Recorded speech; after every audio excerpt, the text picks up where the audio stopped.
Okay, real talk, that song is super fun, but part of what made it iconic 12 years ago... 12 years ago? Part of what made it so iconic when it came out 12 years ago is that it also captures the vibe and the fun nature of thrifting itself. But is thrifting as unproblematic as most of us assume? Hey everyone, it's Amber from Sustainable Jungle, where we share sustainability tips, tricks, hacks, products, brands, and stories to better our planet. And some of the best stories that better our planet are secondhand ones. If you watch our channel at all, you'll likely know that we are huge proponents of thrifting and always encourage folks to buy secondhand first. But is secondhand shopping a blanket free pass to sustainability? Well, you may have seen my video a few weeks ago on influencer hauls and why they're the perfect example of an absolutely unfettered consumption model that has to go. And if you haven't, please go check that out. And while that video mostly talks about the culture of new haul products, haul culture itself is not inherently limited to just new stuff. Thrift hauls have become a pretty highly trending topic in their own right. In fact, the hashtag thrift haul tag on TikTok currently has 594,000 videos categorized under it.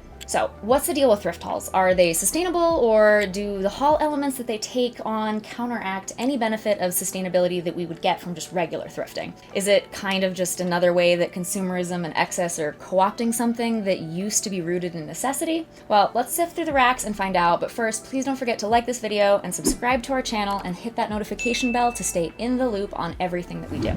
So, what are your thoughts on thrift flips and the whole thrift haul culture? How exactly does it stack up to just regular haul culture? What are your thoughts? Do you think it's better? Do you think it's acceptable? Please let me know in the comments below. I'd love to hear what you think. Okay, so we all know what thrifting is. I love thrifting. Most of the things that I own are thrifted. Like this little guy and this little antique lantern and pretty much everything that I was wearing in the beginning. At least half my wardrobe is thrifted. But what is a thrift haul? Well, it's a haul or a mass collection of goods, except that those goods just happen to come from thrift stores. And these haul videos that I mentioned are basically where influencers, or really kind of just anyone on social media, basically show off all of the goods that they procured, in this case, thrifted, usually by disclosing the total price, saying, well, look at how much I got for this much. And honestly, the best way to show you is just by taking a look at some thrift haul videos. Hello you guys, welcome back. Let's switch it up from my what I eat in a day videos and let's go thrifting together. Today we are at Value Village. First stop was the skirt section and I found this beautiful American Apparel little like lounge skirt, I guess. I don't know, it's super chill and comfy, so I definitely got it and the price was $7.99. This skirt my sister found and it's so cute. I was so jealous. And then I also found this matching little Tallulah top that I got last time and this one was pink and $7.99. And then I found these green Levi cargos. They're so cute. They were $12.99 though, kind of expensive. Looks good on you. Thank you. That man was so nice to me. Anyways, I got these because I absolutely love them. I only got the skirt and the cargo pants, and then my mom got me a senior discount, but yeah, bye. Pretty straightforward, right? And that's a pretty simple one because I just wanted to show an example of a short one, but some of them are super long, as in like 15 to 20 minutes, where people just show off all of this kind of stuff that they got. But we don't have time for that today. But can we talk about thrift hauls without mentioning thrift flips, which is another viral hashtag on TikTok with 209.7 thousand posts. Now, you've probably heard of the term house flipping. Any fellow HGTV fans out there? I'm Tarek, and this is my wife, Christina. If you're not among the TikTok fluent Zoomers, thrift flip might be a foreign concept to you, as it was to me for a long time. So to thrift flip basically means seeking items that have a higher resale value than the thrift store might be charging to purchase them, with the intention of reselling for a higher price. So sometimes this involves repurposing, repairing, and improving the original garment. So think an oversized shirt becoming a cute set, or workwear canvas getting cyanotype printed. Yes, that is my video. I do some cyanotype printing myself, or a lot of times it involves basic jeans getting a boho makeover, or maybe a hoodie that's transformed into a corset. And it's not just fashion either. There are tons of different decor and furniture thrift flips out there, like turning books into aesthetic knife blocks. My point being is that the creative ideas that both people can do with thrift store items and repurpose them into something else is pretty much endless. And thrift flipping doesn't necessarily have to entail reworking stuff either. In many cases, flipping is just as simple as reselling the garment in as-is condition in a certain market that will appreciate it. So, for example, a thrift flipper might score a rare vintage piece from a thrift store for a pittance and resell it on Etsy or a vintage consignment store for something exponentially higher. And it doesn't even have to be vintage. It might just be something from a desirable brand. For instance, thrift flippers might take a $10 Patagonia chinchilla fleece, we love these, and resell it for maybe a $50 profit margin at a used outdoor gear store. And I say this from personal experience because years ago I actually worked in an outdoor gear consignment store, and I would scour local thrift stores to resell items there, and that's how I kind of supplemented my income during that time when I wasn't really making a lot otherwise. Now, this isn't exactly a new concept by any means. I mean, obviously, upcycling has been around for hundreds of years, probably even longer than that. And it's always been really popular because it not only gives creative new life to a material, but it also either saves you money by making you not purchase something else if you're upcycling something that you already own, or it even adds extra money into your pocket in the case of thrift flipping. But thrift flipping and hauls are also seeing a lot of backlash online. I mean, as with anything online, obviously. And it seems like an innocuous, environmentally positive trend, but there's enough TikTokers calling out the practice for gentrifying charity shops and contributing to rising economic inaccessibility of secondhand marketplaces. But first and foremost, there's the issue of overconsumption. You see, just because something is secondhand doesn't give us a free pass to buy things that we don't need. Consumption for the sake of consuming is never good. If for no other reason, then it reinforces that dopamine center in our brains that gets a little burst when we buy something. And yes, that might be a secondhand thing one time, but the more we crave that, the more we need it, then it might start to bleed into new products. And while we are huge fans of secondhand here at SJ, it's important to still keep moderation in mind. Because yes, while consumption of something secondhand may prevent it from hitting the landfills and prevent you from buying something new, and the manufacturing impact that goes along with that, needless consumption is still just that.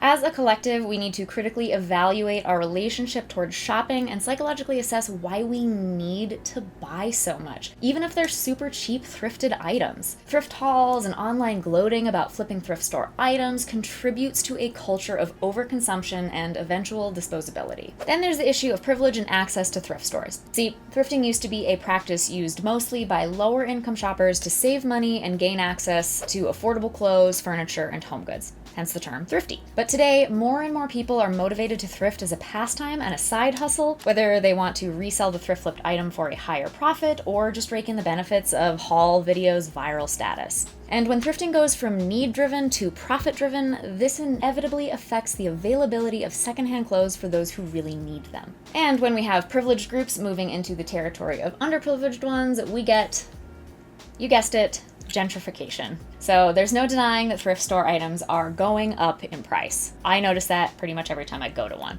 What used to be a very affordable way to shop now comes at a higher price tag, especially at larger chain thrift stores like Value Village or Goodwill. And especially when you consider a lot of the items in them are these fast fashion items from like Shein and Temu that people paid maybe $3 for. So to see thrift stores then charging like $10+ for those items, oof. So the question is, why is this happening? Does flipping Goodwill items drive up their cost? Or are thrift stores being gentrified as a result of the thrift flips trend? Or is it just because of the current economic times? Realistically, it's a mix of both. Honestly, the economy sucks right now, and inflation is creeping into every area of our lives. Just ask my grocery store bill. So, I'm not trying to say thrift flipping is solely responsible for rising thrift prices, but it's certainly not helping the matter. It's basic supply and demand economics, and thrift stores are still a business that are not immune to corporate greed, especially when the secondhand market is now worth $230 billion. Now to just play devil's advocate. So in terms of gentrification, well, this isn't really new. Long before the viral trend of thrift flipping, or even before TikTok was even a thing, people were warning of the wealthy and affluent co-opting thrift shopping and taking things from low-income people who actually need it. And then the advent of platforms like TikTok and Depop just really expanded and exacerbated these issues and made them more visible.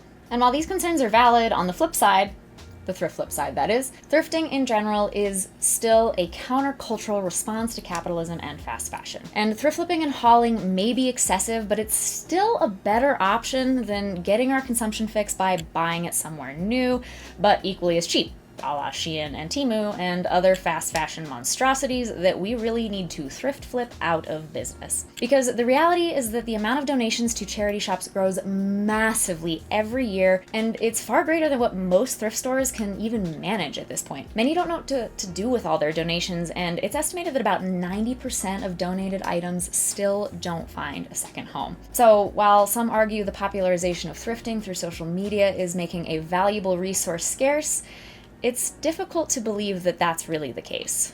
So, all that said, while thrifting, even in excess, is still far better than doing the same thing with new clothing and homewares, we do still need to rein it in just a little bit. Maybe do one big thrift flip video showing off everything you found in a month or multiple months, rather than one every single time you visit a thrift store. And it all starts with recognizing the ability to buy or sell clothes from anywhere is a privilege, and one that should be exercised in moderation. So here are some other tips that I have for you to make your next trip to the thrift store a little bit less problematic and even more sustainable. So first of all, to stay away from in-demand popular items to thrift flip. So this is especially the case if you're thrifting in lower income cities or neighborhoods. And be aware of sizes while you're at it. So don't buy items that are way outside your size range, because the availability of mid-size items is actually a privilege that plus-size people and really small people also don't really have in thrift stores. So any of these fringe sizes where there's not really as much available, try to avoid those if you're not actually buying them in your size to fit you. My second tip is to buy your thrifted goods either from online marketplaces or, even better yet, local yard sales or smaller thrift stores in your area instead of the big chains. And I'm sure you've heard this is kind of because a lot of controversies have surfaced about the hierarchy of some of these different big chain thrift stores like Goodwill, where higher up employees and the CEO earn these massive salaries while in-store staff barely earn a minimum wage.